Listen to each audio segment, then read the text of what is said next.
कीर्तन में भाग लेने के लिए अभी हम लोग मंगलाचरण करते हैं।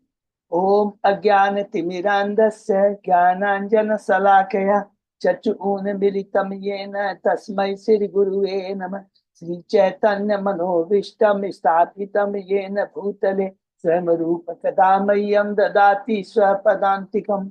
वन्देऽहं श्री गुरु श्रीयुतपथ कमलं श्री गुरु वैष्णवांच च श्री रूपम सागर जातम सहगण रघुनाथम वितम तम सजीवम स्वाधेतम सावधूतम परिजम सहितम कृष्ण चैतन्य देवम श्री राधा कृष्ण पादान सहगण ललिता श्री विशाखा वितांत च नम ओम विष्णुपादाय कृष्ण पृष्ठाय भूतले श्रीमते भक्ति वेदांत स्वामिन इति नामिने।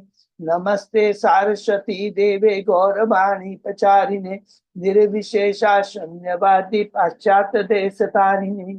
वांछा कल्पतरुभ्यश्च कृपा सिन्धुभ्य एव च पतितानां पावनेभ्यो वैष्णवेभ्यो नमो नमः। नमो महावदान्याय कृष्ण प्रेम प्रदायते कृष्णाय कृष्ण चैतन्य नामने गौरत्विषे नमः। हे कृष्ण करुणा सिंधु दीन बंधु जगतपते गोपेश गोपिका कांत राधा कांत नमस्तुते। तप्त कांचन गौरांगी राधे बिंदावनेश्वरी वृषभानुसुते देवी प्रणमामि हरिप्रिये। नीलांचल निवासाय नित्याय परमात्मने बलभद्र सुभद्रायाम जगन्नाथाय ते नमः। जय श्री कृष्ण चैतन्य प्रभु नित्यानंद श्री अद्वैत गदाधर श्रीवासादि गौर भक्तबिंद मुखम करोति वाचालम पंगु लंघेगिम यत्कृपातमहं वंदे श्री गुरु दीनतारिणम परमानंद माधवम श्री चैतन्य ईश्वरम। हरे कृष्ण कृष्ण कृष्ण हरे हरे हरे राम राम राम हरे हरे। श्री श्री मंगलाचरण की जय। शिला प्रभुपाद की जय। हरे कृष्णा। आज के इस भागवतम चर्चा में सभी भक्तों का हार्दिक स्वागत है। सभी भक्तों के चरणों में मेरा सादर दंडवत प्रणाम है। राधा माधव राधा गोविंद गुरु आचार्य परम वैष्णव की असीम कृपा हम भक्तों के ऊपर है कि हम सब भक्तों मिलकर कई दिनों से भागवतम के ऊपर चर्चा कर पा रहे हैं। कैंटो 7 के हम लोग 10वें अध्याय में हैं। शीर्षक है भक्त प्रवर प्रहलाद। 9 अध्याय कंप्लीट किए हैं। इस 7वें स्कंद के संक्षेप में दोहराते हैं। प्रथम अध्याय बहुत इंपॉर्टेंट अध्याय है, जिसके अंदर में हमने पढ़ा कि भगवान सुखदेव गोस्वामी जी परीक्षित महाराज को ये स्थापित करते हैं नारद जी और युधिष्ठिर के वार्ता के बेसिस से आधार पर कि भगवान पक्षपात नहीं करते हैं। दूसरा ये पॉइंट हमने इसमें पढ़ा कि भगवान के जब भक्त जो आते हैं वो गिरते नहीं है, वो भगवान की इच्छा के अनुसार भगवान की योग माया के अनुसार, नॉट महामाया, योग माया जिसको अंतरंगा शक्ति कहते हैं, उसके चलते भगवान शुद्ध अपने भक्तों को लीला करने के लिए इस भौतिक जगत में भेजते हैं। उदाहरण क्या है?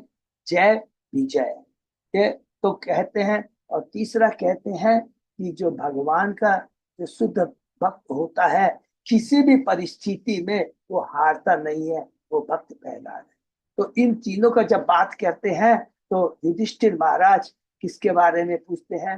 हिरण्यकशिपु के बारे में भी पूछते हैं और उसके बाद में प्रहलाद के बारे में क्या पूछते हैं कि हिरण्यकशिपु जैसा असुर जो है उसका सुर जैसा भक्त प्रहलाद कैसे पुत्र हुआ, नंबर 1। दूसरा कि वो अपने पुत्र से ईर्ष्या क्यों करता था, तो इससे उत्तर में हमको तुरंत मालूम पड़ जाता है जो आसुर प्रवृत्ति वाले होते हैं वे सदैव भक्तों से ईर्ष्या करते हैं। तो इसको नोट करके रखेंगे कि ईर्ष्या जो भगवान से करता है, जो भगवान से डरता है, जो भगवान से भक्ति करता है, उनकी क्या क्या गति होती है, ये हमको ध्यान में रखना बहुत इंपॉर्टेंट बात है। तो जब हिरण्यकशिपु का प्रश्न आता है तो भगवान दूसरे अध्याय में असुर राज हिरण्यकशिपु के बारे में बताते हैं। कहते हैं कि किस प्रकार अपने भाई के मृत्यु से वह क्रोधित हो जाता है, और लेकिन क्या ऐसा उसको ज्ञान है, देखिए आसुर को भी ज्ञान होता है, आत्मा का ज्ञान है, शरीर और आत्मा में क्या अंतर, उसका ज्ञान होता है, वही ज्ञान वह अपने भाई की पत्नी को, भतीजों को और अपनी माता अदिति को, सॉरी दीति को देता है। दीति असुरों की माता है, अदिति देवताओं की माता है। ये सब याद रखेंगे, भूलना नहीं है। और ज्ञान देने के बाद तीसरे अध्याय में पहुंचते हैं। इसमें हमने पढ़ा अमर बनने की हिरक की, इस प्रकार वो मंदिर पर्वत में जाके तपस्या करता है। विष्णु भगवान, सॉरी, ब्रह्मा जी को प्रसन्न करता है। ब्रह्मा जी आते कहते हैं तू वरदान मांग। चौथे, वो अमर होने का वरदान मांगता है। चौथे अध्याय में हमने पढ़ा कि ब्रह्मांड में हिरण्यकशिपु का आता कि ब्रह्मा जी से वरदान पा करके, अमृत का वरदान पा करके किस प्रकार वह पूरे तीनों लोकों में आतंक मचाता है। देवता दुखी हो जाते हैं और देवता तुरंत भगवान के पास, क्षीर सागर में भगवान विष्णु के पास, क्षीरोदय विष्णु के पास में जाते हैं। और भगवान एक ही चीज कहते हैं कि देखो, जब तक वो मेरे भक्त प्रहलाद को जब तक नहीं सताएगा तब तक मैं नहीं आऊंगा। हाँ, जिस दिन सताएगा मैं जरूर आ जाऊंगा। तो तुरंत युधिष्ठिर महाराज नारी से भक्त प्रहलाद के बारे में पूछते हैं। तो पांचवें अध्याय में हम प्रवेश करते हैं। भक्त हिरण्यकशिपु का साधु पुत्र प्रहलाद। तो प्रहलाद के बारे में हमने बहुत डिटेल में पढ़ा। उसके अंदर में तीन चीजें पढ़ी कि हिरण्यकशिपु की चेतना है आसुरी चेतना, वह उसे आर्थिक और राजनीतिक विषयों पर उसे पढ़ाना चाहता है। लेकिन चूंकि वो भक्त प्रहलाद परम भक्त है, भक्ति के अलावा कोई भी चीज उसे आकर्षित नहीं करती है। हिरण्यकशिपु बहुत क्रोधित हो जाता है, प्रताड़ना करता है, उसे कई तरह से मारने का प्रयत्न भी करता है। लेकिन अंत में वो हार जाता है। तब उस समय संड अमर आके बोलते हैं आप घबराइए मत, जब वो बड़ा हो जाएगा तो ठीक हो जाएगा। और उस समय प्रहलाद महाराज अपना प्रचार शुरू करते हैं। अपने असुर सहपाठियों को वो भक्ति के बारे में बताते हैं, जिसका वर्णन हमने अध्याय 6 में पढ़ा। अध्याय 6 में स्टार्टिंग जो सबसे इंपॉर्टेंट शिक्षा है जो प्रहलाद महाराज अपने असुर सहपाठियों को देते हैं, वो ये है कि मनुष्य योनि बहुत दुर्लभ। सबसे इंपॉर्टेंट पॉइंट है।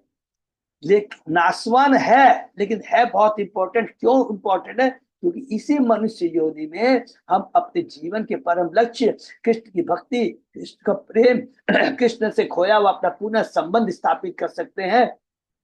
कीट योनि में, पशु योनियों में, किसी में पौधे की योनियों में, 84 लाख किसी में भी कर लीजिए। इवन देवता योनियों में भी कहते हैं कि देवता स्वर्ग में इतना ऐश्वर्य है कि लोग भोग में ही व्यस्त रहते हैं, भगवान की भक्ति नहीं कर पाते हैं। इसलिए देवता भी मनुष्य जीवन चाहते हैं कि हम लोग धरा पर आए, भगवान की भक्ति करके सीधा भगवान के धाम चली जाए। मनुष्य योनि बहुत दुर्लभ है। ये पुनः बार ये बताते हैं प्रहलाद महाराज। उसके बाद में उसके मित्र पूछते हैं तुम्हें इतना ये ज्ञान आया कैसे? तुम तो हमेशा महल में रहने वाले, कभी भी भक्तों का संग नहीं किया। उसके उत्तर में प्रहलाद महाराज 7वें अध्याय में प्रवेश करते हैं। प्रहलाद ने गर्भ में क्या सीखा वहां बता देते हैं। ये मैंने नारद मुनि से सीखा, लेकिन नारद मुनि से तुम्हारा कांटेक्ट कैसे हुआ? तब प्रहलाद महाराज 7वें अध्याय में बताते हैं कि किस प्रकार वह नारद मुनि, माता, उसकी माता जब इंद्र के कैद से छुटा कर करके, जैसे नारद मुनि उनको ले जाते हैं आश्रम में और उसकी माँ को दिव्य ज्ञान प्रदान करते हैं। और वही ज्ञान उस समय जो प्रहलाद महाराज गर्भ में से सीखते हैं, और सबसे पहला ज्ञान आत्मा के ज्ञान के बारे में बताते हैं। और उसके बाद में बहुत सुंदर सुंदर ज्ञान बताते हैं कि जिस तक मनुष्य सुख पाने की जिस दिन चेष्टा करते हैं, उस दिन से उसका दुख का कारण शुरू हो जाता है। अज्ञानवश मनुष्य इस बहुमूल्य भौतिक चीजों को मूल्यवान समझता है, जो कि एक निश्चित समय के बाद में उसे मनुष्य को छोड़ना पड़ता है। ये अपना शरीर, अपनी संबंधी, अपनी संपत्ति, अपनी उपाधि सब कुछ छोड़ना पड़ता है। ये दिव्य ज्ञान प्रदान करते हैं, बताते हैं। अपने असुर पाठक को 8वें अध्याय में प्रवेश करते हैं। इस दिव्य ज्ञान को प्राप्त कर करके उसके असुर मित्रों में क्या प्रभाव आता है। बहुत सुंदर बात कहते हैं कि सारे के सारे जितने असुर थे वो सारे के सारे क्या है, भगवान के परम भक्त बन जाते हैं। और जो संड अमर्क है वो भी भयभीत हो जाते हैं। और उसके बाद में हिरण्यकशिपु को जाके कहते हैं कि हम आपके पुत्र प्रहलाद महाराज के परिवर्तन नहीं ला सके। 8वें अध्याय में प्रवेश करते हैं। भगवान भगवान नरसिंह द्वारा का प्राकट्य और भगवान नरसिंह द्वारा हिरण्यकशिपु का वध। इसके अंदर में हमने पढ़ा कि किस प्रकार जब हिरण्यकशिपु कहता है कि तुम में यह शक्ति कैसे आई, तो बहुत सुंदर जवाब देता है, हे पिता, जिसने आपको शक्ति दी है, सारे बद्ध जीवों को शक्ति दी है, उसी भगवान ने मुझे शक्ति। क्रोधित होता है, खंबे पर प्रहार करता है हिरण्यकशिपु, भगवान नरसिंह का प्रकट होता है। और किस भगवान भगवान नरसिंह उसे पार देकर के नहीं बोलेंगे, उसका उद्धार करते हैं, हिरण्यकशिपु का उद्धार करते हैं। और उसके बाद में हमने पढ़ा पूरे तीनों लोक से सारे देवता, गंधर्व, कन्नर, विद्याधर सब आकर के स्तुति करते हैं, लेकिन भगवान को प्रसन्न नहीं कर पाते। 90 अध्याय में प्रवेश करते हैं।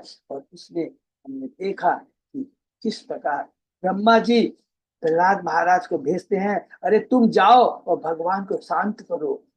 प्रहलाद महाराज जाते हैं, भगवान की स्तुति करते हैं। और उसकी स्तुति बहुत डिटेल में हमने पढ़ी है, इतना सुंदर सुंदर से। हे भगवान, मैं आपके इस विकराल रूप से भयभीत नहीं हूँ, मैं अपने कर्मों के कारण जो इस असुर की संगति में आ गिरा हूँ, इस संसार में अपनी जीवन दशा से, इस भौतिक दशा से मैं भयभीत हूँ। और फिर आगे जाके क्या बोलते हैं कि भगवान, मैं आपके इस रूप से भी भयभीत नहीं हूँ, भौतिक जगत से भी भयभीत नहीं हूँ, क्योंकि मैं आपकी शरण में हूँ। तो जो आपकी शरण में आता है वो निर्भय हो जाता है। बहुत सारी सुंदर सुंदर तो शिक्षा देता है। भगवान प्रसन्न हो जाते हैं, शांत हो जाते हैं। और उसके बाद में भगवान कहते हैं तुम मुझसे वर मांगो। और इसके उत्तर में प्रहलाद महाराज कहता है, भगवान क्या कहते हैं, क्योंकि मैं ही एकमात्र ऐसा व्यक्ति हूँ जो हर एक की सारी इच्छाओं को पूरा कर सकता हूँ। 10वें अध्याय में प्रवेश करते हैं। उसके बाद में भगवान कहते हैं भक्त पर प्रहलाद कहते हैं भगवान को, हे भगवान, मैं असुर परिवार में जन्म लेने के कारण भौतिक भोग के प्रति अनुरक्त हूँ, अतएव कृपा करके इस भौतिक भोग के मोह से मुझे मत लग जाए। अपने आपने मुझे इस भौतिक जगत में इसलिए भेजा है, ये दिखाने के लिए कि भगवान का, आपका जो परम भक्त होता है कभी भी भौतिक चीज के प्रति आसक्त नहीं होता है। मैं तो आपका निस्वार्थ सेवक एवं आप मेरे नित्य स्वामी। मैं कोई व्यापारी नहीं हूं जो सेवा के बदले में आपसे कोई लाभ की इच्छा व्यक्त करे। तब भगवान उत्तर देते हैं, हरि बोल, ये प्रिय प्रहलाद, तुम जैसा शुद्ध भक्त न तो इस जन्म में और न अगले जन्म में कोई भी भौतिक ऐश्वर्य की कामना करेगा। फिर भी मैं तुम्हें आदेश देता हूं कि तुम इस मनवंतर में असुरों के राजा के रूप में ऐश्वर्य भोग करो। ये भगवान का आदेश है। उत्तर में प्रभुपाद जी कहते हैं, जब भगवान अपने भक्तों को ऐश्वर्य प्रदान देते हैं, वह ऐश्वर्य वह अपने भोग के लिए नहीं बल्कि भगवान की सेवा में लगा। फिर भगवान कहते हैं, हे प्रहलाद, तुम्हारे कार्यों की ख्याति, ये बहुत इंपॉर्टेंट है, का गुणगान स्वर्ग लोक तक में होगा।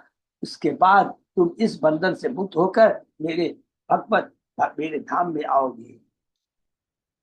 उसके बाद में कहते हैं, जो व्यक्ति तुम्हारे तथा मेरे कार्यों का सदैव स्मरण करता, पहली चीज, और तुम्हारे द्वारा की गई जो तुमने मेरी जो प्रार्थना की है, जो 90वें अध्याय में हमने पढ़ा है, का कीर्तन करता है, वह भी कर्म फलों से मुक्त होकर के मेरा भक्त बन जाता है और मेरे धाम आता है। इसका मतलब क्या हुआ, हमें शुद्ध भक्तों के कार्यों का श्रवण, स्मरण, कीर्तन करना चाहिए। उतना करने से ही हम भौतिक जगत से छुटकारा मिल जाएगा। अर्थात भौतिक, पहली चीज तो भौतिक आसक्ति खत्म हो जाएगी, दूसरा भगवान की भक्ति में हम लग जाएंगे, और जब भक्ति लग जाएंगे तो फिर भगवान के धाम चले जाएंगे। केवल शुद्ध भक्तों के आचरण के बारे में, उनके कार्यों के बारे में, दिव्य कार्य के बारे में श्रवण करने से, ये स्वयं नरसिंह भगवान कह रहे, इससे बड़ा और उदाहरण क्या हो सकता है।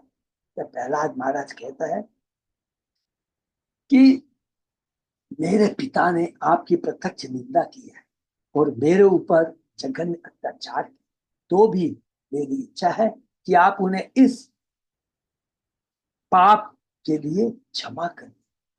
तब भगवान कितनी सुंदर बात कहते हैं, जो कि बहुत इंपॉर्टेंट श्लोक है पूरे इस अध्याय का, कि हे परम पवित्र साधु पुरुष, तुम्हारे पिता तुम्हारे परिवार के 21 पुरखों सहित पवित्र हो गए, हरि बोल, क्योंकि तुम जैसा शुद्ध भक्त इस परिवार में उत्पन्न हुआ है। हे प्रहलाद, जहां कहीं भी सदाचारी सदगुरु संपन्न शांत एवं समदर्शी शुद्ध भक्त जाता है होते हैं, वह देश तथा परिवार भले ही गर्हित क्यों न हो, वो पूरे देश को, परिवार को, पूरे विश्व को पवित्र कर देता है। फिर भी क्योंकि तुमने सब कुछ किया है, यहाँ प्रभुपाद जी, यहाँ पर भगवान स्वयं बद्ध जीवों को शिक्षा देते हैं कि हे प्रहलाद, उसके बावजूद भी तुम पवित्र हो, उसके बाद में तुम्हारे पिता पवित्र हो चुके, 21 पीढ़ी तुम्हारी पवित्र हो चुकी है, फिर भी तुम्हें श्राद्ध क्रिया करनी चाहिए, दूसरे भक्तों को, दूसरे बद्ध जीवों को शिक्षा देने के लिए, जब तक वो पूर्ण पवित्र नहीं हो जाते हैं, ये करना है। देवर्षि भूतानाम, ये बड़ा बहुत इंपॉर्टेंट श्लोक है, 11वें अध्याय के 5वें, 11 घंटे के 5वें अध्याय का बहुत इंपॉर्टेंट श्लोक है। इसलिए कभी भी हमसे कोई प्रश्न करे तो वो आप भक्ति करते हैं तो आपको करना चाहिए कि नहीं, यहाँ लिखा स्वयं भगवान ने कहा है तो हमें करना चाहिए। लेकिन फिर उसके बाद में भगवान के सामने ब्रह्मा जी आते हैं, ये बहुत इंपॉर्टेंट है। ब्रह्मा जी कहते हैं मैंने ये गलती किया, तब भगवान कहते हैं, स्वयं भगवान कहते हैं, हे ब्रह्मा, जिस प्रकार सांप को दूध पिलाना घातक होता है, उसी प्रकार असुरों को वर देना घातक होता है, क्योंकि वे प्रकृति से ही क्रूर और ईर्ष्यालु होते हैं। इस बात को प्लीज सब नोट करके रखें। इसलिए नास्तिक लोगों को, मायावादी लोगों को कभी भी प्रचार करने की चेष्टा नहीं, क्योंकि वो प्रकृति से, उनका नेचर, स्वभाव से बड़े क्रूर और ईर्ष्यालु होते हैं। मैं तुम्हें सचेत करता हूं, तू फिर से किसी असुर को ऐसा वर मत प्रदान करता। ये बहुत सुन पढ़ा। उसके बाद में नारद जी संक्षेप में बताते हैं कि जय विजय जो थे वो प्रथम सत्य युग में हिरण्याक्ष हिरण्यकशिपु बन के आए, जिसको भगवान बराह और नरसिंह देव ने उनका उद्धार किया। उसके बाद में त्रेता युग में रावण कुंभकर्ण बन के आए, जिसका रामचंद्र भगवान ने उद्धार किया।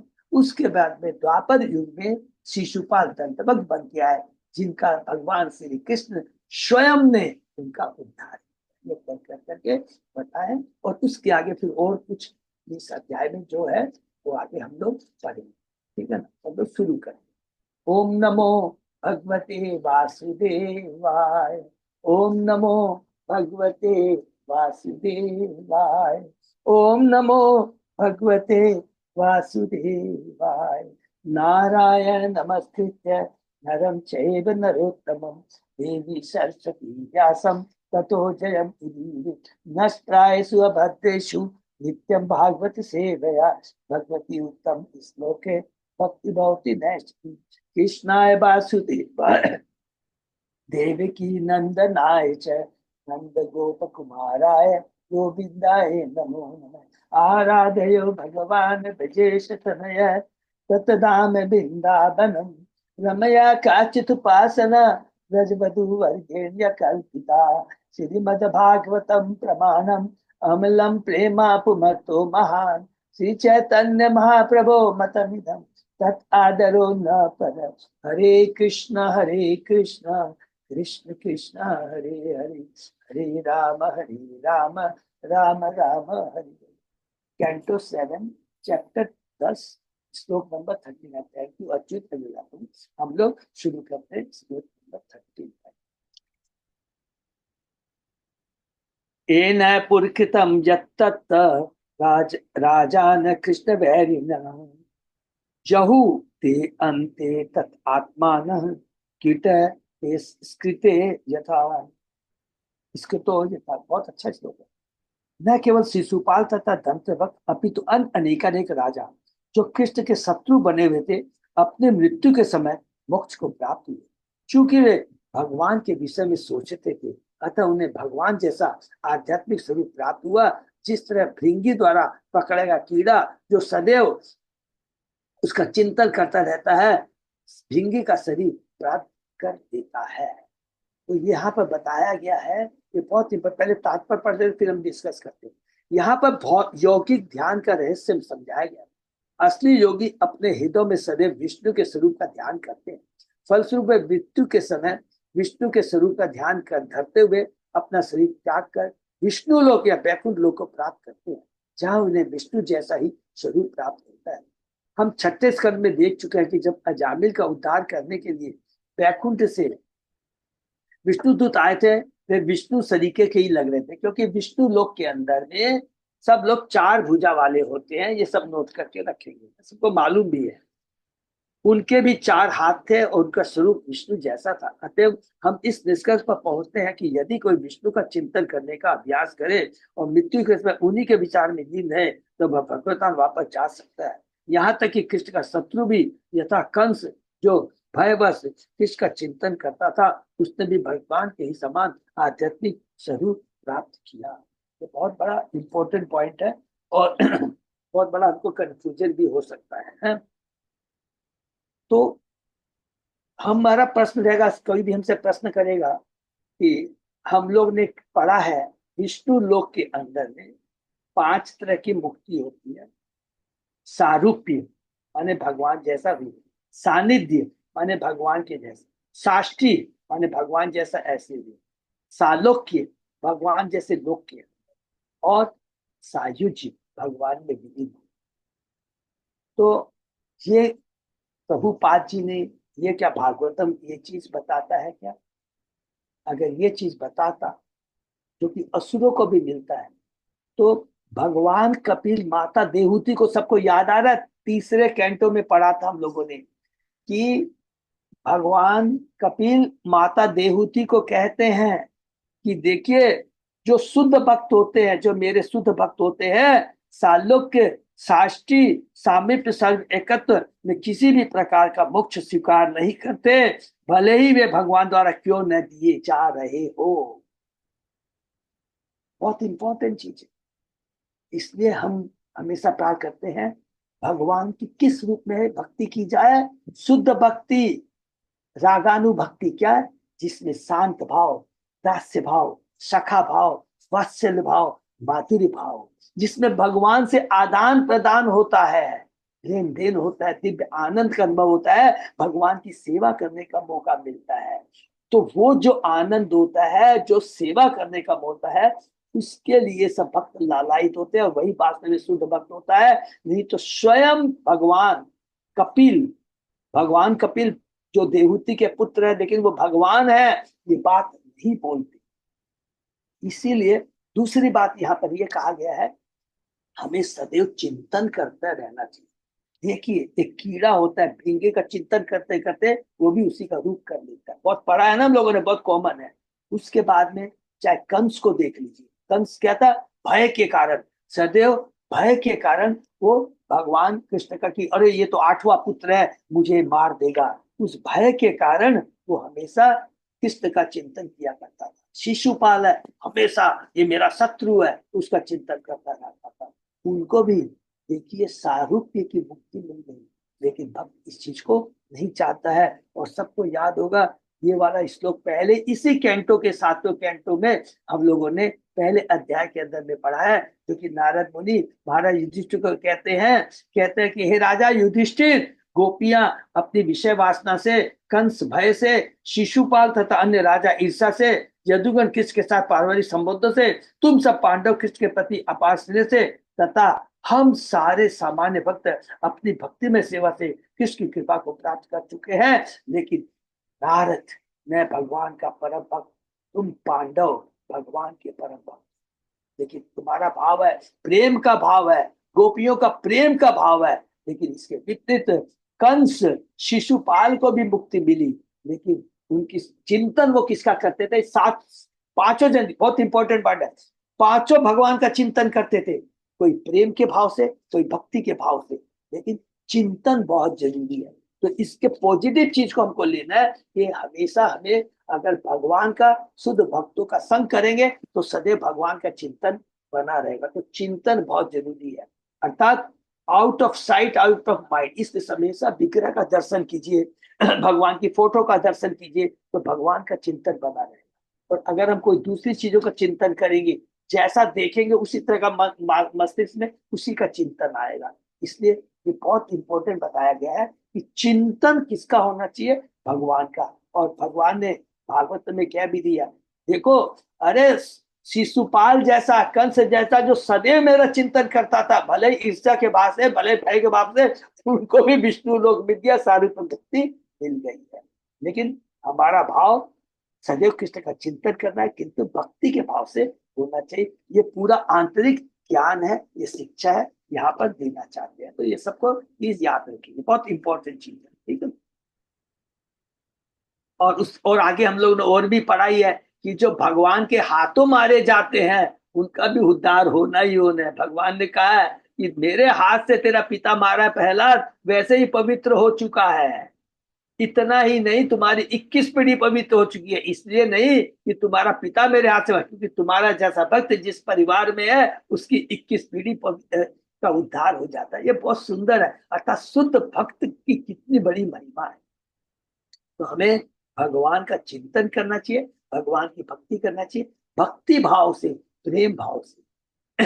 ऐसा कोई आप क्वेश्चन, अरे प्रभु देखिए ना, तो हिरण्यकशिपु का, सॉरी, शिशुपाल को देखिए ना, कंस को देखिए, उनको भी मुक्ति मिल गई ना। तो वैसे मुक्ति भक्त नहीं चाहता है। क्यों नहीं चाहता है? क्योंकि इसमें प्रेम का आदान प्रदान नहीं होता है, सेवा भाव नहीं रहता है, सेवा का मौका नहीं मिलता है। ये याद रखिए। यथा यथा भगवतो भक्त्या परम अभिधा नृपा चैद्य आदय सात्मयम हरे तत् चिंतया ययु। जो शुद्ध भक्त, देखिए, जो शुद्ध भक्त भक्ति के द्वारा भगवान का निरंतर चिंतन करते रहते हैं, वे उन्हीं जैसा शरीर प्राप्त होते हैं। यह सारी मुक्ति कहलाती है। यद्यपि शिशुपाल, दंतभक्त तथा अन्य राजा किसको अपना शत्रु मानते हैं, किंतु उन्हें भी वैसा ही फल प्राप्त हुआ, जो कि इसको ऑलरेडी नारद जी युधिष्ठिर महाराज को कैंटो 7 के इसी अध्याय में हम लोग पढ़ चुके हैं। इस संबंध में चैतन्य चरिता में सनातन गोस्वामी उपदेश देते हुए श्री चैतन्य बाबू ने बताया कि भक्त को बाह्य रूप से निरंतर भक्ति के दैनंदिन कार्य करने चाहिए, किंतु अंतर रूप से उसे उस विशेष भाव का चिंतन करें जिससे वह भगवान की सेवा के प्रति आकृष्ट है। हरि बोल। भगवान का निरंतर ध्यान करते रहने से भक्त भगवत धाम जाने का पात्र बन जाता है। लेकिन चिंतन भगवान की सेवा के प्रति आकृष्ट और सेवा का भाव रहना चाहिए। जैसा कि भगवत गीता में कहा गया, त्यक्त्वा देहं पुनर्जन्म नैति मामेति स्वजन जन्म कर्म चामेति बेमेवं जो वेति तत्वतः त्यक्त्वा देहं पुनर्जन्म नैति मामेति स्वजन। अपना शरीर त्यागने के बाद भक्त को पुनः शरीर की प्राप्ति नहीं होती, अर्थात भौतिक शरीर की प्राप्ति नहीं होती, अपितु भगवत धाम को चला जाता है, जहाँ उसे भगवान के उन पार्षदों का सानिध्य शरीर प्राप्त होता है जिनके कार्यकलापों का वह अनुयायी बना रहता है। किंतु यदि भक्त भगवान की निरंतर सेवा करना चाहता है तो भगवान के पार्षदों का यथा, बहुत ध्यान से देखेंगे, यदि केवल भगवान के धाम जाना है तो वो किया, लेकिन जो सेवा करना चाहता है, किंतु यदि भक्त भगवान की निरंतर सेवा करना चाहता है तो भगवान के पार्षदों का यथा ग्वाल बालो गोपियों, भगवान के माता पिता, उनके साथ साथ भगवान के धाम के वृक्ष, भूमि, पशु, लता तथा जल आदि का निरंतर चिंतन कर सकता है।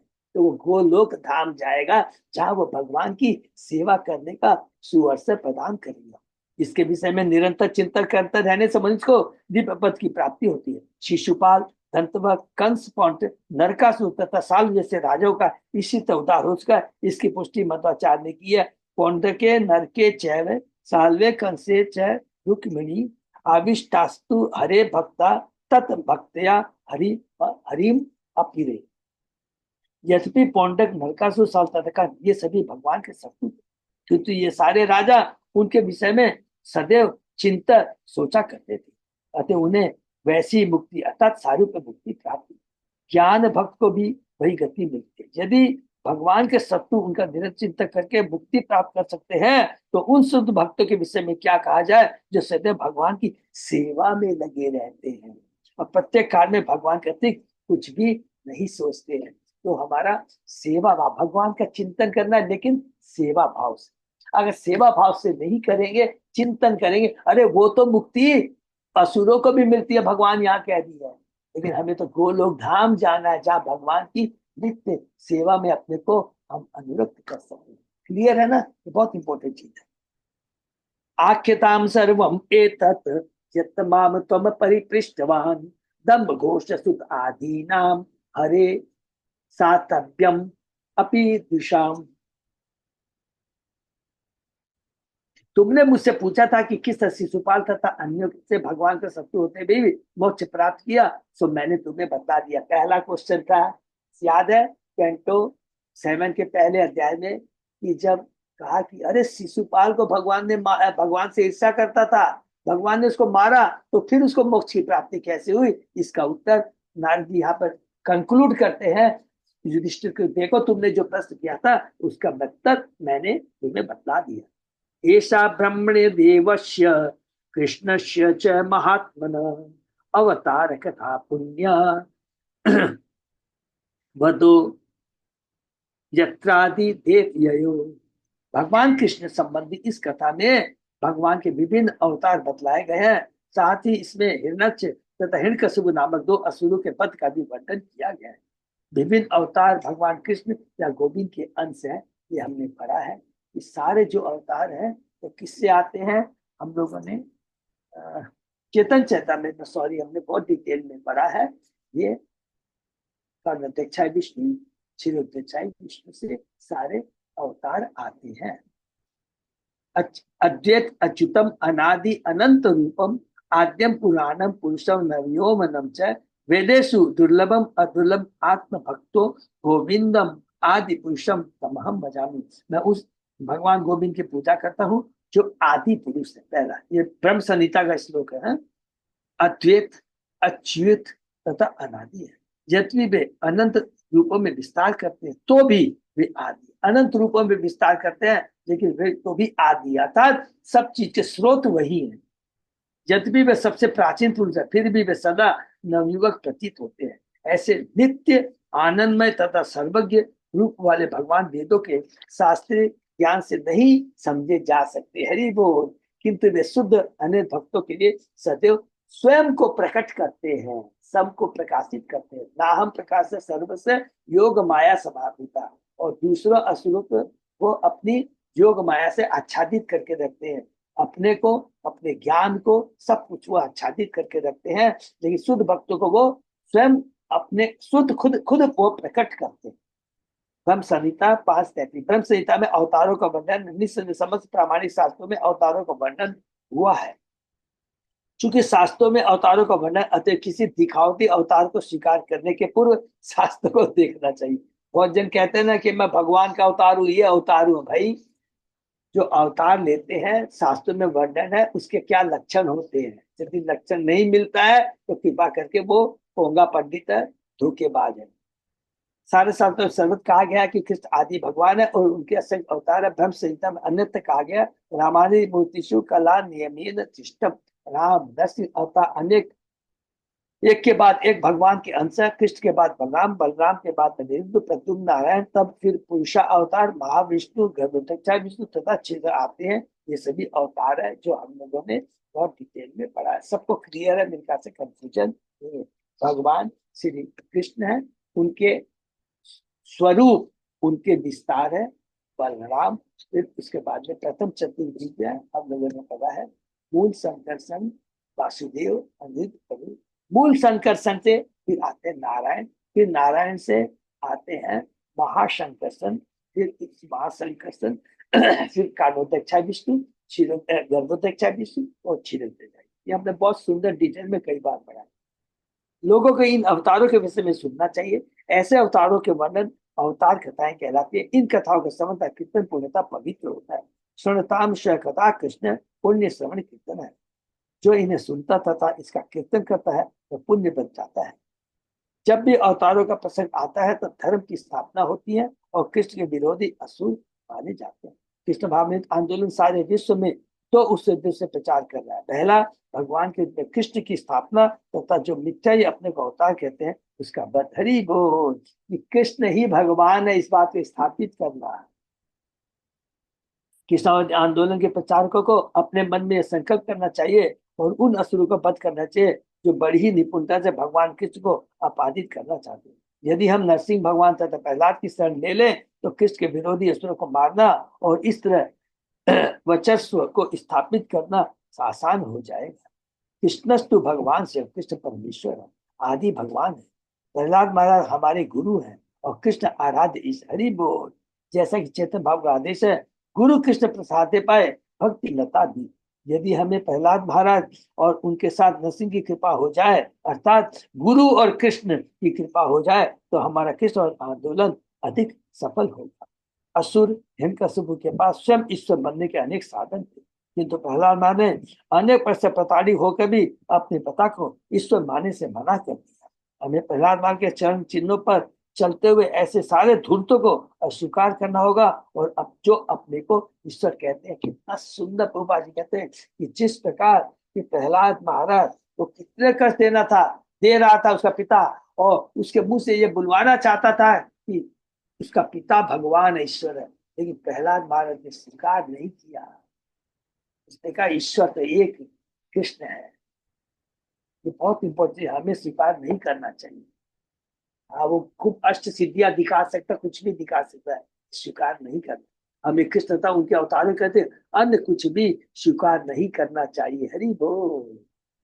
प्रहलाद से अनुचरितम महाभागवत भक्ति ज्ञानम विरक्ति च यथार्थयम चास्य वे हरे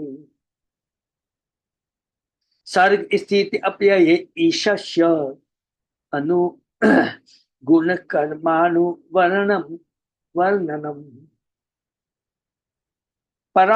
परावरीशाम स्थानानाम कालेन व्यत्ययो महान। यह कथा महाभागवत प्रहलाद महाराज के गुणों, उनकी दृढ़ भक्ति, उनके पूर्व ज्ञान तथा भौतिक पूर्ण विरक्ति को बताती है। यह सृजन पालन संहार के कारण जो भगवान का भी वर्णन करती है।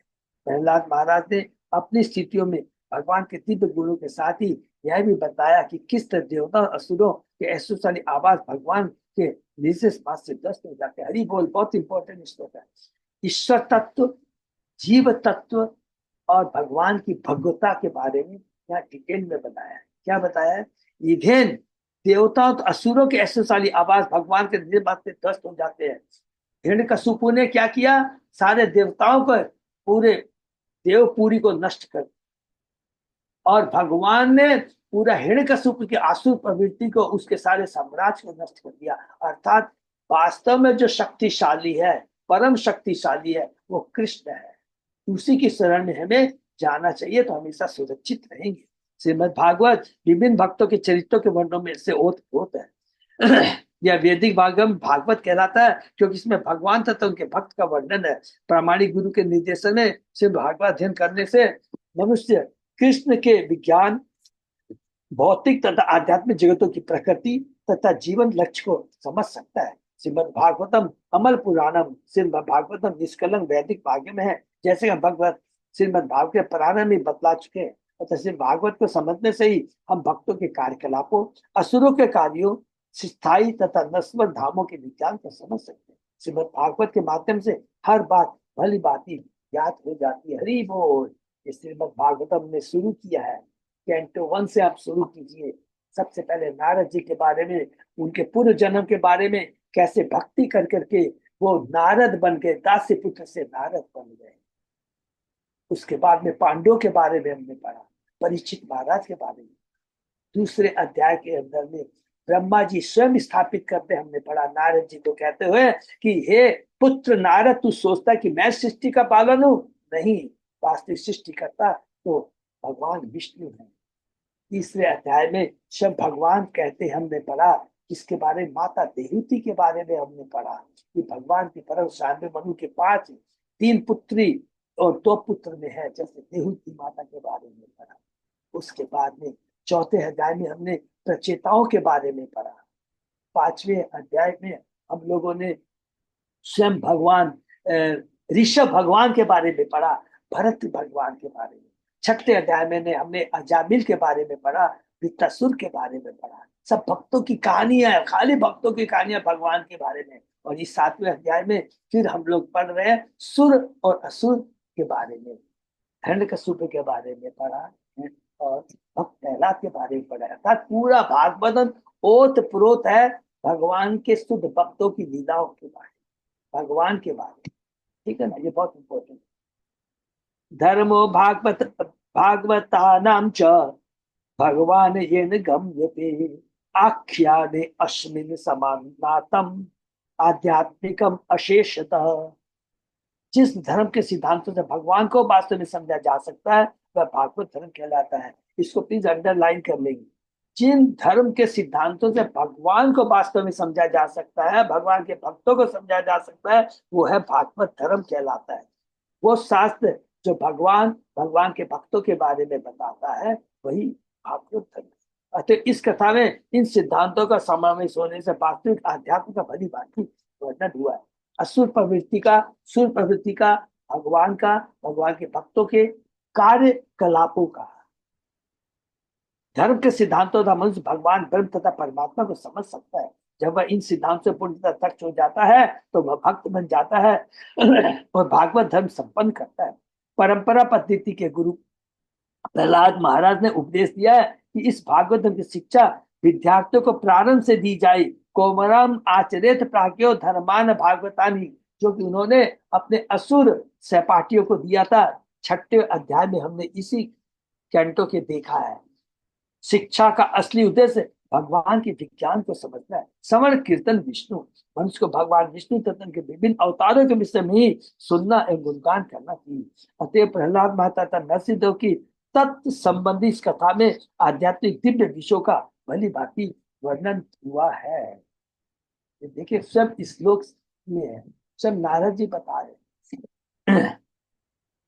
या एतत् पुण्यम आख्यानम विष्णु वीर्य उपबृंहितम कीर्तयेत श्रद्धया सुत्वा कर्म पासे विमुच्यते। जो कोई भगवान विष्णु की सर्वव्यापकता विषय इस कथा को सुनता है और इसका कीर्तन करता है वह निश्चित रूप से भवबंधन से मुक्त हो जाता है। एतत्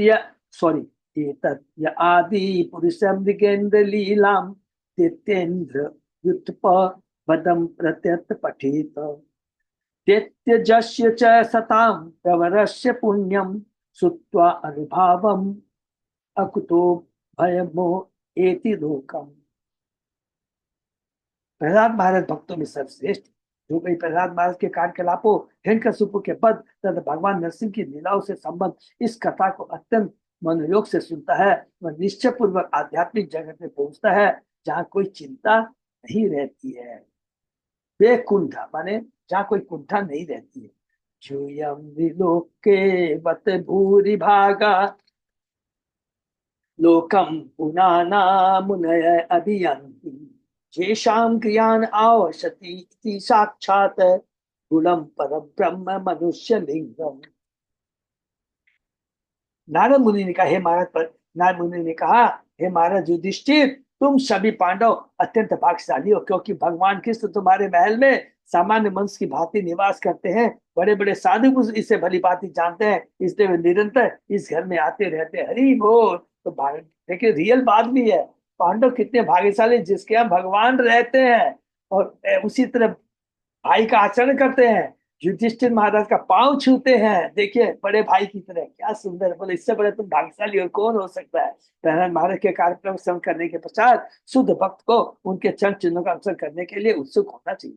किंतु ऐसे भक्त को यह सोच कर निराशा हो सकते कि प्रत्येक भक्त प्रहलाद के स्तर को प्राप्त नहीं कर सकता।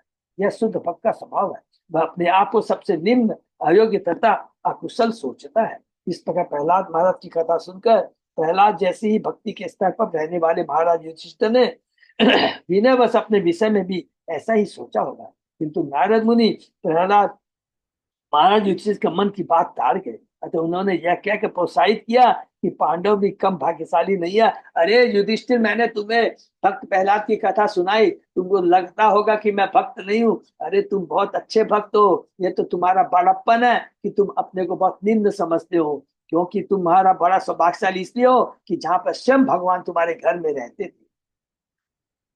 वे प्रहलाद महाराज के ही समान है, क्योंकि यदि प्रहलाद के लिए नरसिंह देव प्रकट हुए थे तो भगवान कृष्ण अपने आदि रूप में पांडवों के साथ रहे। हरि बोल। यद्यपि कृष्ण की योग माया के वशीभूत हुए पांडव अपनी भाग्यशाली स्थिति के विषय में सोच भी नहीं सकते थे, किंतु नारद मुनि समेत प्रत्येक साधु व्यक्ति इसे जानता था, इसलिए वे निरंतर महाराज युधिष्ठिर के पास आते रहते थे। ये बहुत इंपॉर्टेंट चीज है। देखिए यहाँ पर क्या बता रहे हैं, हमेशा जिन शुद्ध भक्तों के यहाँ आते जाते रहना चाहिए।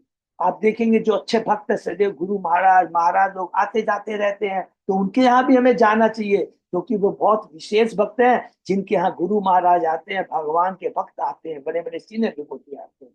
तो इसीलिए कहते हैं कि पांडवों के यहाँ कोई बहाना ले कर करके नारद जी जैसे सारे बड़े बड़े भक्त जाया करते थे, क्योंकि वहां भगवान रहते थे। कोई भी शुद्ध भक्त निरंतर कोई भी शुद्ध भक्त जो निरंतर कृष्ण भावनान्वित है वह स्वभावतः अत्यंत भाग्यशाली है। लोके सत्कर्ता है भौतिक जगत के भीतर, जिससे से सूचित होता है कि पांडवों से भी पहले अनेक भक्त हो चुके हैं, यथा यदुवंश के वंश तथा वशिष्ठ, मरीचि, कश्यप, ब्रह्मा तथा शिव जी, जो अत्यंत भाग्यशाली थे। किंतु पांडव इन सबों में श्रेष्ठ है, क्योंकि उनके साथ साक्षात कृष्ण रह चुके हैं। हरि बोल। इसे नारद मुनि ने विशेष रूप से उल्लेख किया कि इस भौतिक जगत में पांडव अत्यंत भाग्यशाली है। यह लोग जब सनातन गोस्वामी की बृहद भागवतम हम पढ़ेंगे ना, उसमें भी हम लोग ये पढ़ेंगे, बहुत सुंदर दिया गया। सवा सवा अयम ब्रह्म महत विमिज्ञ केवल्य निर्माण सुख अनुभूति प्रिय सुहृद खलु मातुलेय आत्मा अर्हणीय विधिकृत गुरु च। निराकार ब्रह्म साक्षात कृष्ण है, क्योंकि उनकी शक्ति, उनके दिव्य शरीर से जो प्रकाश निकलता है वो ब्रह्म ज्योति है, वही भगवान का निराकार रूप है। क्योंकि कृष्ण निराकार ब्रह्म के स्रोत हैं, वे बड़े बड़े साधु पुरुषों द्वारा तलाश के जाने वाले दिव्य आनंद के उत्स हैं। फिर भी परम पुरुष तुम्हारे सर्वाधिक प्रिय मित्र तथा चिरंतन सूर्य है, और तुम्हारे मामा के पुत्र रूप में तुमसे घनिष्ठ संबंधित है। निसंदेह तुम्हारे शरीर आत्मा की सदृश है, ये पूज्य है, फिर भी वो तुम्हारे सेवक की तरह और कभी कभी तुम्हारे बुरी तरह कार्य करते हैं। हरि बोल। तुम्हारे भाई अर्जुन का रथ हाका सेवा की है, और कभी तुम्हारे गुरु की तरह कार्य करते हैं, हमेशा तुम्हें बताते रहते हैं क्या करना चाहिए। परम सत्य के विषय में सदा ही मतभेद रहता है। अध्यात्मवादियों के एक वर्ग का मत है कि परम सत्य निराकार है, और दूसरा वर्ग उन्हें पुरुष मानता है। भगवत गीता में परम सत्य को परम पुरुष के रूप में स्वीकार किया है। निसंदेह भगवत गीता में साक्षात परम पुरुष भगवान कृष्ण उपदेश देता, ब्रह्मणो ही प्रतिष्ठा हम मत परतरम नान्य किंचित। निराकार ब्रह्म मेरा आंशिक प्राकट्य है, मुझसे बढ़कर कोई सत्य नहीं है। वही कृष्ण जो कि है ना, मुझसे बढ़कर कोई सत्य है, मत परतरम नान्य। वही कृष्ण पांडवों के परम मित्र तथा संबंधी की भूमिका निभाते हैं। कभी कभी तो वे धृतराष्ट्र तथा दुर्योधन तक पांडवों का पत्र ले जाने वाले सेवक की भूमिका निभा रही बोल। ये है लेकिन भगवान को अच्युत कहा गया है। भगवान कुछ भी कार्य करे, चाहे वो मछली के रूप में आए, मत्स्य के रूप में आए, बराह के रूप में आए, किसी भी रूप में आए, बस लेकिन वो अपनी पोजीशन अच्युत माने वो दिव्य आदि पुरुष की बनाए रखते हैं। ये इंपॉर्टेंट है। चूंकि कृष्ण पांडव के शुभचिंतक थे, अतः उन्होंने अर्जुन का गुरु बनकर गुरु की भी भूमिका अदा की। कृष्ण ने अर्जुन को अपना गुरु स्वीकार किया था। शिष्य थे हम साधी त्वाम माम त्वाम प्रपद्यम कार्पण्य दोषो उपयुक्त स्वभाव, सब याद है ना। और कभी कभी कृष्ण उसे प्रताड़ित भी करते रहते थे। उदाहरण भगवान ने कहा, असोचियान अन्वसोचतम प्रज्ञावादश्च भाषते। विद्वान जैसे बद शब्द बोलते हुए तुम उनके लिए शोक कर रहे हो जो उनके योग्य नहीं है। भगवान ने यह भी कहा, कुतस्वाम कसमलम इदम विस्मे समुपस्थितम। हे अर्जुन, तुम्हारे में यह कलमश कैसे आया? हे अर्जुन, ये सारी गंदगी तुमने कहां से आई? पांडव तथा कृष्ण के बीच ऐसी घनिष्ठता थी। इसी तरह भगवान का शुद्ध भक्त सभी प्रकार के संकट में भगवान के साथ रहता है। कृष्ण उसके जीवन में घुल मिल जाते हैं। यह श्री नारद मुनि का अधिकारी कर्तव्य है। अर्थात भगवान से चिंतन करना चाहिए, भगवान की भक्ति करना चाहिए। हमारा सोच कहनी चाहिए कि कृष्ण परम है, हमारे शुभचिंतक है, वो सेव्य है, हम सेवक है, वो परम पुरुष है, हम दास है। ये भाव होना चाहिए, ये ज्ञान होना चाहिए, और उसके साथ हमारे कार्य होने चाहिए। न यस्य साक्षात वह पद्मजा दिवि रूपम धिया वस्तु तया उपवर्णितम मौनेन भक्तया उपशमेन पूजित प्रसिद्ध प्रसिद्धतामेश स सात्वताम प्रति। शिव तथा ब्रह्मा जी जैसे महान पुरुष भगवान किसके सत्य का सही सही वर्णन नहीं कर पाए, वे भगवान हम पर प्रसन्न हो, जो समस्त भक्तों के रक्षक रूप में उन महान संतों द्वारा पूजे जाते हैं, जो मौन ध्यान भक्ति तथा त्याग का व्रत ये रहते हैं। यद्यपि भिन्न भिन्न लोग परम सत्य की खोज विभिन्न विधियों से करते हैं, तो भी वे अचिंत बने रहते हैं। किंतु पांडव, गोपियों, गोपो, माता यशोदा, नंद महाराज तथा वृंदावन के वासियों को भगवान प्राप्ति की भगवत भगवत प्राप्ति की परंपरागत विधियों का अभ्यास नहीं करना पड़ता, क्योंकि वे इन सबों के साथ सुख दुख में रहते। इसलिए नारद जैसा साधु पुरुष अध्यात्मवादियों या शुद्ध भक्तों में अंतर को जानते हुए भगवान से यही प्रार्थना करते हैं कि वे उस पर प्रसन्न हो। हमको बड़े बड़े ज्ञानी होती है, इसलिए भगवान ने गीता के छठे अध्याय के साथ योगी नाम अपनी सर्वेशम मत कहते। तो वास्तविक योगी कौन है? जो भगवान की भक्ति के भाव से पूजा करता है। जितने भी कर्मी, ज्ञानी, ध्यानी, इन सब से ऊपर है परम भक्त। जो भक्ति करता है वो परम ज्ञानी हो जाता है, सारी अष्ट सिद्धियां उसके अंदर में आ जाती है। जो बड़े बड़े योगी करते हैं अष्ट सिद्धि प्राप्त करने के लिए, वो सारे गुण स्वतः भक्त के अंदर में आ जाते हैं, अलग से कुछ करने की दरकार नहीं होती है। स एष भगवान राजन व्यतनोत विहतम यश पूरा रुद्रस्य देवस्य मयनांत मायिना। हे राजा युधिष्ठिर, बहुत समय पहले तकनीकी ज्ञान में अत्यंत कुशल मय नामक दानव ने शिव जी के यश में बट्टा बट्टा लगाया, तब भगवान कृष्ण ने शिव जी की रक्षा की। माने अब युधिष्ठिर बोलते भाई तब शिव जी की पोजीशन के बारे में भी तो बताओ। तब नारद जी बताते हैं तो शिव जी भी भगवान के ही नियंत्रण में, माने भगवान से बढ़कर कोई नहीं है। शिव जी महादेव अर्थात अत्यंत सम्मानित देवता कहलाते हैं। विश्वनाथ चक्रवर्ती ठाकुर कहते कि भले ही ब्रह्मा जी को भगवान के यश का पता न रहा हो, किंतु शिव जी को तो पता था। इस ऐतिहासिक घटना से सिद्ध होता है कि शिव जी परम कृष्ण से शक्ति प्राप्त करते हैं, अर्थात भगवान शिव को भी, ब्रह्मा जी को, सारे देवताओं को भी, ठीक है, विष्णु शिव सर परम वैष्णव में, सारे देवताओं में परम वैष्णव है, लेकिन उनको भी शक्ति कृष्ण से ही प्राप्त होती है। ये बात नारद जी युधिष्ठिर को बताने जा रहे हैं।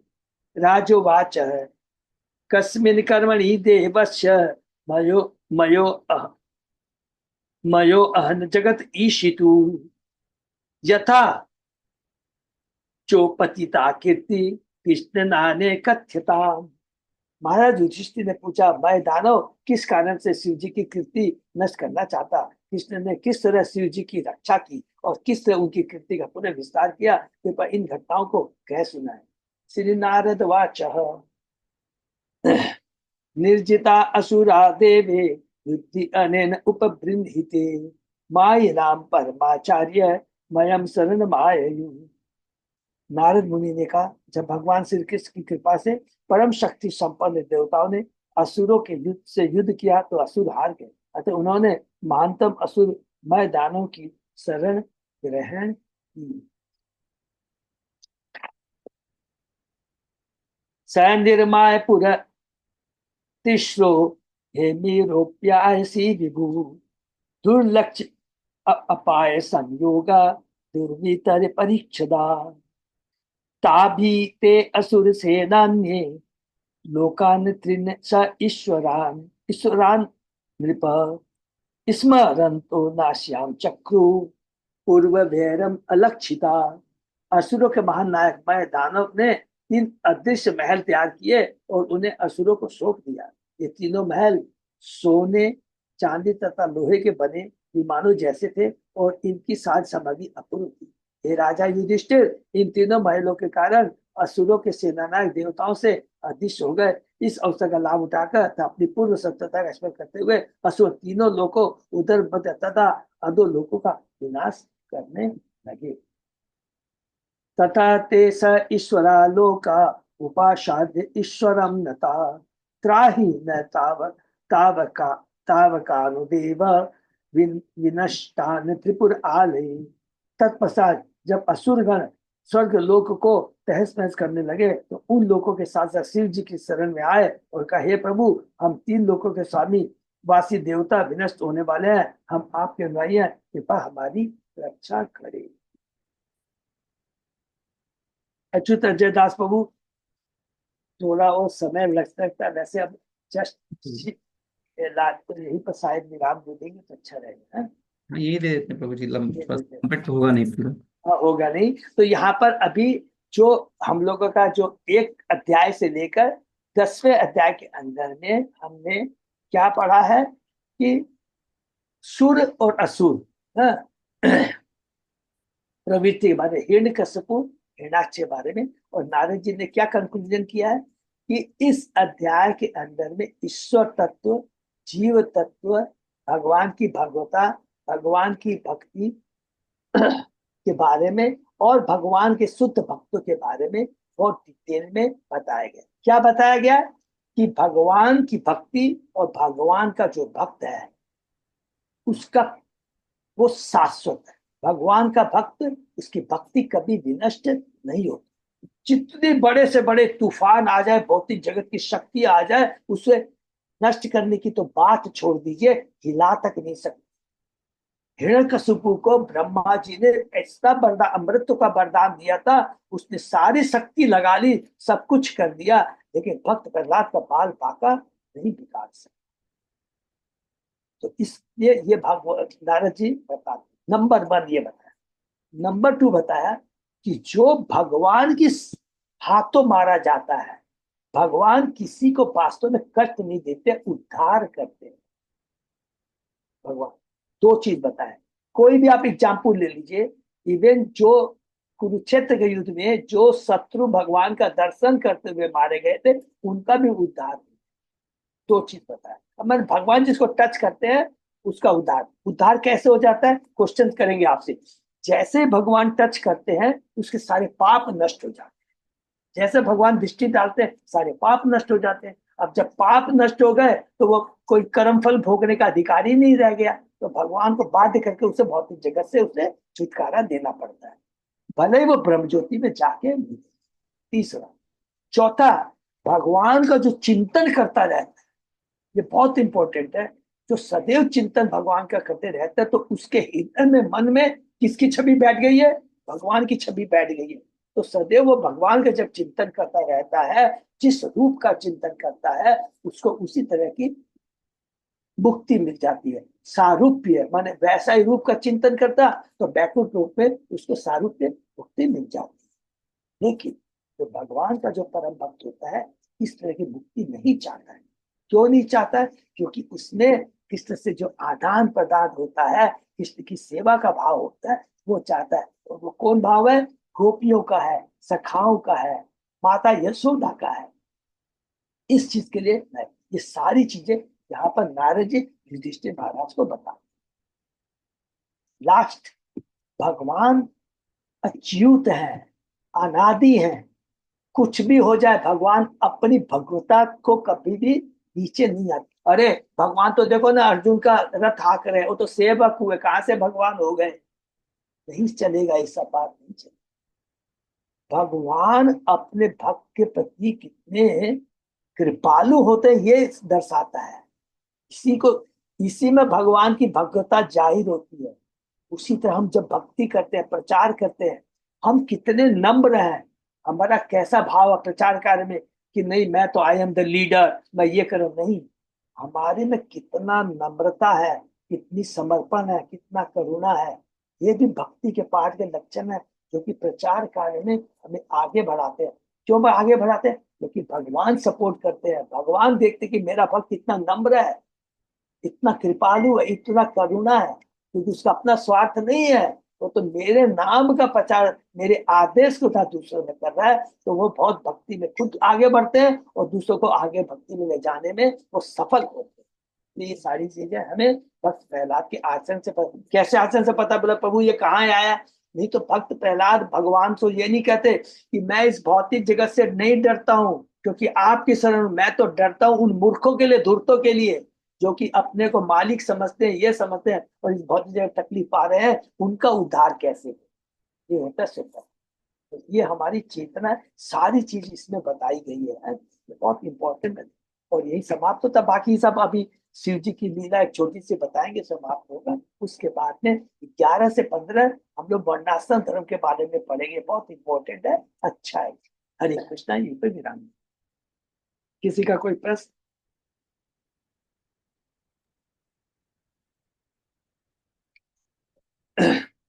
बहुत बहुत धन्यवाद सब भक्तों को, हम सब को मिल, सब भक्तों को आपस में मिलकर इतना सुंदर चर्चा करने का, सीखने को मिल रहा है, जीवन में उतारने का मौका मिल रहा है। हरे कृष्णा जी।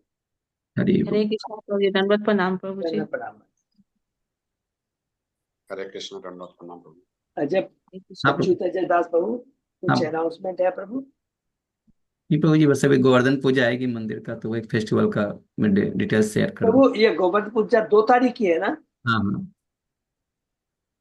बहुत लोग 3 तारीख को बना रहे अपने मंदिर का, श्योर है 2 तारीख को ही है ना? हाँ, पोस्टर तो यही है भाई। मैं शेयर कर देता हूँ 10 मिनट में। हाँ, हरे थैंक कृष्ण यू प्रभु सो जी, मच। दंडवत प्रणाम प्रभु जी। आज बहुलाष्टमी है क्या? है आज बहुलाष्टमी? बहुलाष्टमी? हाँ, सुन रही। हो सकता माता जी, मैंने देखा नहीं है क्योंकि ये अष्टमी। महीना, हाँ, हाँ, अष्टमी। ये महीना, कार्तिक महीना में इतना है, क्या क्या मैं बताऊं, पूरी लाइन लग जाएगी। चेक कर लेता हूँ माता जी। है बहुला गाय का है, बहुत सुंदर लीला उसकी भी है। हाँ जी प्रभु जी, बहुलाष्टमी आज है। और हरि बोलते हैं आज। श्री संगीता राधा देवी दासी माता जी ने बताया आज बहुलाष्टमी है। यस 2 नवंबर को ये प्रभु जी गोवर्धन पूजा भी। माता, सेकंड को ही है। नवंबर को ये। गोवर्धन पूजा 2 नवंबर को ये मंदिर में। ओके, वेरी इंपॉर्टेंट है। तो 2 नवंबर को ही है गोवर्धन पूजा। मंदिर के अंदर में सब लोग तैयार रहेंगे, कुछ ना कुछ बना करके या कुछ लेकर के जरूर जाना है। ठीक है। इंद्राणी माता जी आप सही कह रहे हैं, आज बहुलाष्टमी है। हरि बोल। हरे कृष्ण। से भक्तों का बहुत बहुत धन्यवाद। आज का सेशन ये विराम देते हैं, फिर उस वर्षा। हरे कृष्ण। हरे कृष्ण।